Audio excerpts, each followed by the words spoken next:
ये चरखी दादरी ऐतिहासिक नगरी है और मुझे ये खुशी भी हो रही है, गर्व भी हो रहा है कि आज विश्व पर्यावरण दिवस के अवसर पर जो मोदी जी ने एक अभियान शुरू किया था, एक पेड़ मां के नाम, और आज उस अभियान का ये दूसरा चरण शुरू हो रहा है। और उस दूसरे चरण में हमारे जो अरावली का क्षेत्र है, वो अरावली का क्षेत्र हरा भरा हो और इसके साथ साथ एक और मियावाकी फॉरेस्ट, यहां पर ज्यादा पेड़ लगे और ये पूरा क्षेत्र हरा भरा, वायु हमें शुद्ध मिले, ज्यादा मिले। और आज मेरे लिए खुशी है कि इन तीनों अभियानों को आज यहां से उनका शुभारंभ हो रहा है। हम देखते हैं कि पर्यावरण में कितना संतुलन आ रहा है। जब हम विकसित भारत की बात कर रहे हैं, विकसित राष्ट्र की बात करते हैं या विकसित हरियाणा की बात करते हैं, तो उसमें सबसे महत्वपूर्ण अगर ध्यान रखने की कोई आवश्यकता है तो वो हमारा वातावरण है, वो अनुकूल होना चाहिए। हमारा हवा वो शुद्ध आए, जिससे कि कई प्रकार के ऐसे जिनकी चर्चा भी की गई है कि चाहे पॉलीथीन हो या पेड़ ज्यादा मात्रा में कट रहे हैं, प्लास्टिक का पॉलीथीन, उनको हमें आगे आकर के उनके विरुद्ध काम करना होगा, पॉलीथीन को बाहर करना होगा और ज्यादा संख्या में पौधारोपण हमें मिलकर के करना होगा, जिससे कि वातावरण शुद्ध रहे और हमें हवा भी शुद्धता से मिले। उसके लिए हम सब ने ये काम करना होगा। मुझे खुशी है, हम सब जानते भी हैं कि आज गंगा दशहरा का पावन पर्व है, क्योंकि हमारी संस्कृति में ये पर्व भी जुड़े हुए हैं। और किसी न किसी दिन जब ये हमारी संस्कृति के साथ ये पर्व जुड़े हुए हैं, तो ये देखने को भी हमें यही भारत में मिलता है। और मुझे खुशी है कि आज गंगा दशहरा का एक पावन पर्व, इसकी भी मैं आप सबको बधाई देता हूं। और कहा भी जाता है कि इस दिन मां गंगा धरती पर उसका अवतरण हुआ था, वो धरती पर आई थी। मुझे ये भी खुशी है कि मैं आप सबको विश्व पर्यावरण दिवस और गंगा दशहरा की बहुत बहुत हार्दिक शुभकामनाएं और बधाई देता हूं। मुझे ये भी खुशी है कि जब हम पिछले वर्ष विश्व पर्यावरण दिवस हमारे देश के यशस्वी प्रधानमंत्री आदरणीय नरेंद्र मोदी जी ने इस अभियान की शुरुआत की थी, एक पेड़ मां के नाम, और उनका कहना था कि जितना सम्मान हम अपनी जन्म देने वाली मां को करते हैं, उतना सम्मान जो हमारी भारत माता है, हम उसको उतना ही सम्मान करते हैं। क्योंकि जब हमारी माता हमें पालन पोषण करती है, ये धरती माता भी हमारा पालन पोषण करती है। मुझे खुशी है कि हम सबको मिलकर के अपनी मां के नाम एक पौधा अवश्य हमने लगाना चाहिए, उसकी परवरिश भी करनी चाहिए। और आजकल क्योंकि कई प्रकार के ऐसे पौधे हैं, हमने उसके बारे में चर्चा भी किया है कि वो पानी पीने का भी ज्यादा काम करते हैं। पानी की बड़ी समस्या आ रही है, परंतु आजकल ऐसे पौधे हैं, फलदार पौधे हैं, छायादार पौधे हैं, जिनके लगाने से पानी भी खूब बरसता है। हमें ऐसे पौधों को लगाना चाहिए और उसकी व्यवस्था भी हम समय समय के ऊपर करते रहते हैं। पिछले वर्ष हमने जो इस अभियान में जो पौधे लगाने का हमने एक आंकड़ा रखा है, वो 1,87,87,00,000 पौधे इस वर्ष हमने नए पौधे लगाने का आंकड़ा वो लिया है। जबकि पिछले वर्ष का आंकड़ा था 1,60,000 और दूसरे चरण के अंदर हमने इसका जो लक्ष्य है वो 1,82,000 का है, और हमने पिछले वर्ष का जो आंकड़ा था उस आंकड़े को क्रॉस करके हरियाणा प्रदेश के अंदर ज्यादा पौधे लगाने का काम वो हमने किया है।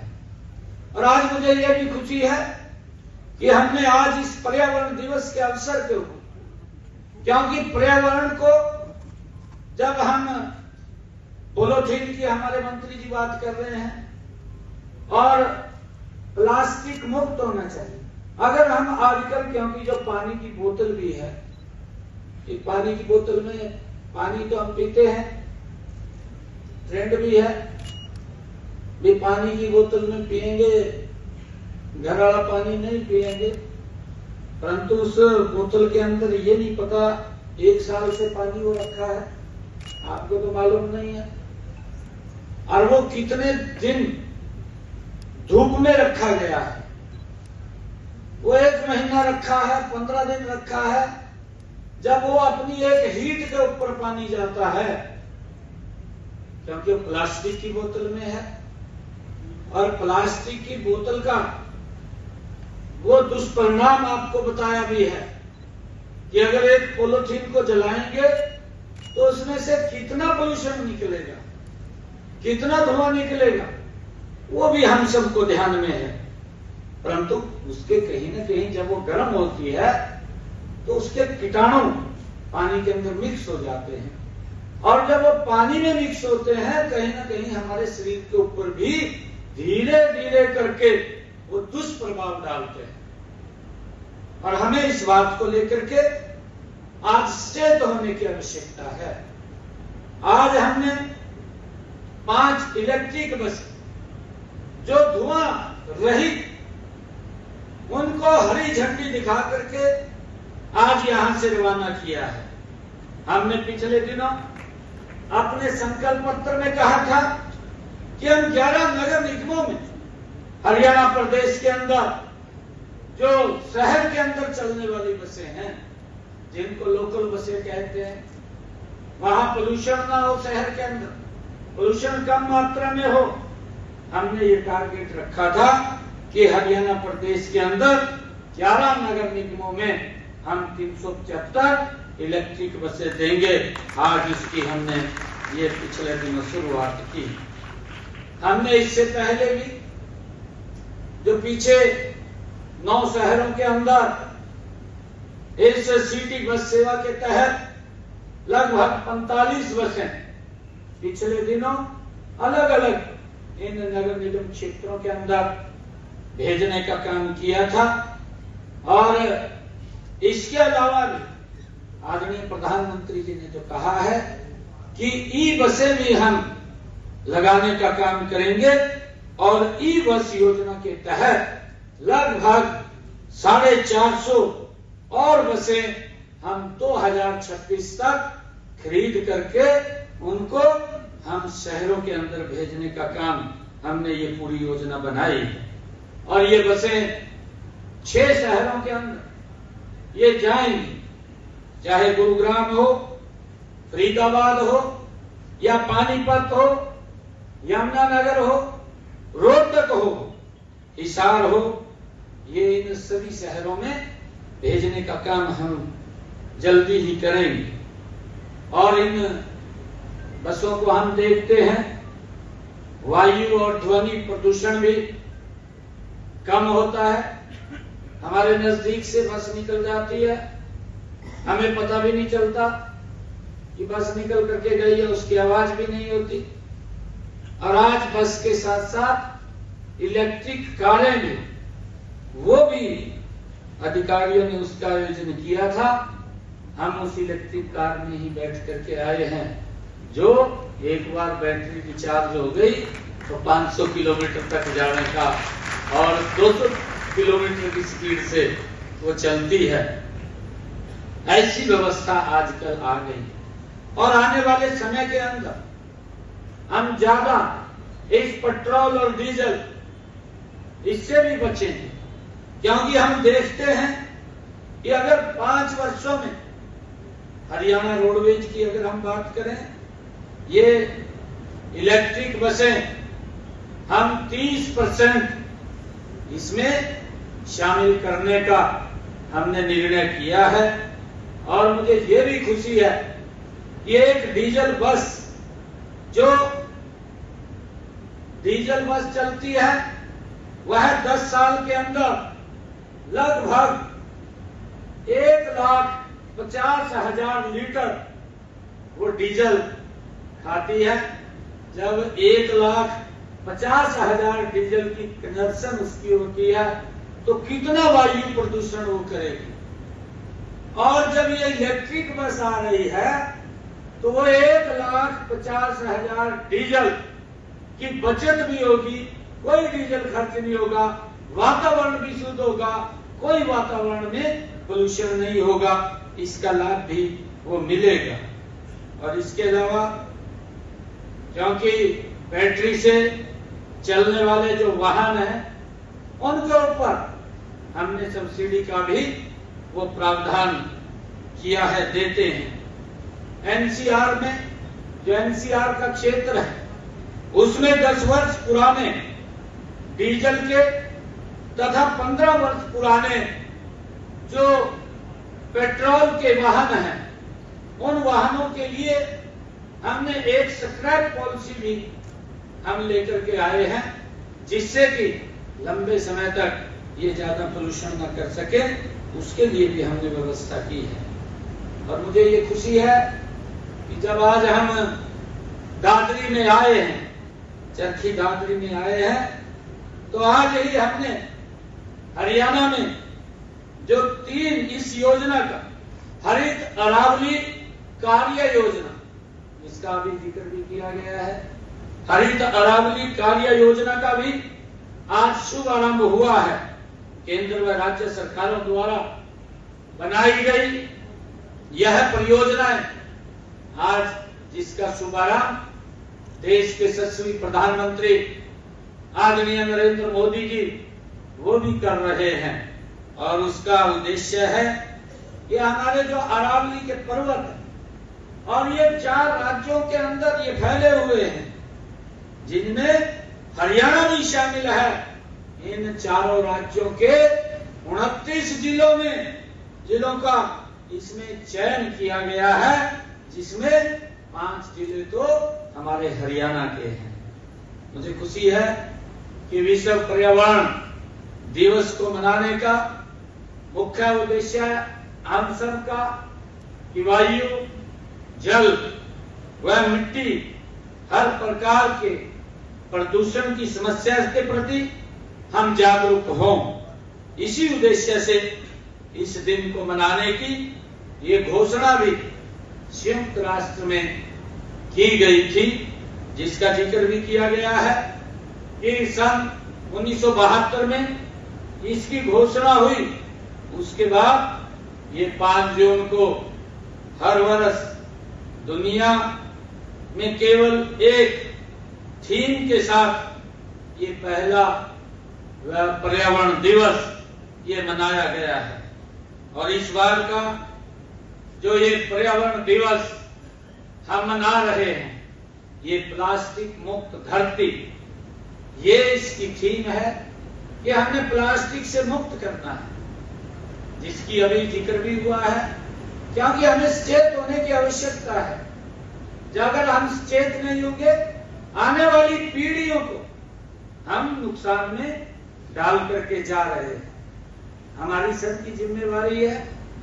अगर हम जल बचाओ की बात करते हैं, हम देखते भी हैं, हमारी आंखों के सामने है, देखते देखते कि पानी हम नीचे से नल निकाल करके निकाल लेते थे, परंतु आज नल से भी नहीं निकलता। आज वो एक समय के बाद मोटर के ऊपर आया, मोटर के ऊपर कब तक चलेगा, तो उसके बाद हम नहर के ऊपर आधारित हो गए हैं। तो नहर की भी हम रक्षा सुरक्षा नहीं कर पाएंगे तो हम आने वाली पीढ़ियों को क्या दे करके जाएंगे। ये आज हमारे सब के लिए, ये किसी एक व्यक्ति का विषय नहीं, हर नागरिक का विषय है कि हमने आने वाली पीढ़ियों को सुरक्षित वातावरण दे करके जाएं। उनके लिए हम ये वायु पोल्यूशन मुक्त हम वातावरण दे करके जाएं, उसके लिए हमें मिलकर के काम करने की आवश्यकता है। जैसा अभी बताया भी गया है कि अब की बार की जो थीम है वो प्लास्टिक मुक्त की थीम है। प्लास्टिक मुक्त धरती, कि कहीं पर भी प्लास्टिक नहीं नजर आनी चाहिए, चाहे हाथ में है और चाहे वो हम बोतल के अंदर या किसी अन्य सामान के अंदर उसका यूज करते हैं, तो उसका यूज हम ना करें। ऐसा संकल्प लेकर के हमें आगे बढ़ने की आज आवश्यकता है। जब हम देखते हैं, हम सब जानते भी हैं कि प्लास्टिक प्रदूषण ने आज पूरे संसार को अपने घेरे में ले लिया है। अगर हम देखते हैं, लाखों टन प्लास्टिक कचरा धीरे धीरे समुद्र के अंदर जा रहा है, हम ये भी देख रहे हैं, और धरती के गर्भ तक पहुंच रहा है। जिसकी चर्चा अभी की है कि अगर एक प्लास्टिक का पॉलिथीन, उसको गलने में 400 साल लगते हैं, और 400 साल के बाद गलने के बाद भी वो क्या वहां की स्थिति पैदा करेगा कि वहां पर कोई पेड़ भी उगेगा या नहीं उगेगा, उसको बंजरी कर देगा, वो किस प्रकार की स्थिति हमारे सामने खड़ी होगी आकर के। तो मेरा आग्रह है कि अब भोजन में भी शामिल होकर के मानव ही नहीं बल्कि अन्य प्राणियों के स्वास्थ्य पर भी इसका बहुत बुरा असर वो पड़ता है। उसके लिए हम सब ने आज जागरूक होने की आवश्यकता है। हमारा मानना है कि जब तक हम प्लास्टिक कचरे पर वैश्विक स्तर पर हो रहे दुष्प्रभावों के बारे में नहीं जानेंगे, तब तक उसके निपटान के बारे में भी हम नहीं सोच सकेंगे। इसी को ध्यान में रखते हुए प्रकृति को प्लास्टिक मुक्त बनाने का ध्यान केंद्रित किया जा रहा है, और इस प्लास्टिक प्रदूषण को खत्म करने के लिए विभिन्न कदम भी उठाए जा रहे हैं। हम भी लगातार सरकार की दृष्टि से उसके ऊपर कड़े कदम उठाते हैं, परंतु जब तक समाज में जागरूकता नहीं आती, समाज उसको नहीं करता, तब तक इस प्रकार की कुरीति समाप्त नहीं होती। हमने प्रदेश के अंदर 19 जो सिंगल यूज प्लास्टिक आइटम हैं, उनको बैन करने का वो काम हमने किया है। साथ ही 120 mm मोटाई की प्लास्टिक थैलियों को पर भी हमने बैन लगाया है, ताकि वो बाजार में भी ना आए। वो भी हमने काम किया है। पर्यावरण संरक्षण की बात हमारे लिए ये कोई नई नहीं है। पर्यावरण की रक्षा तो हमारी आस्था और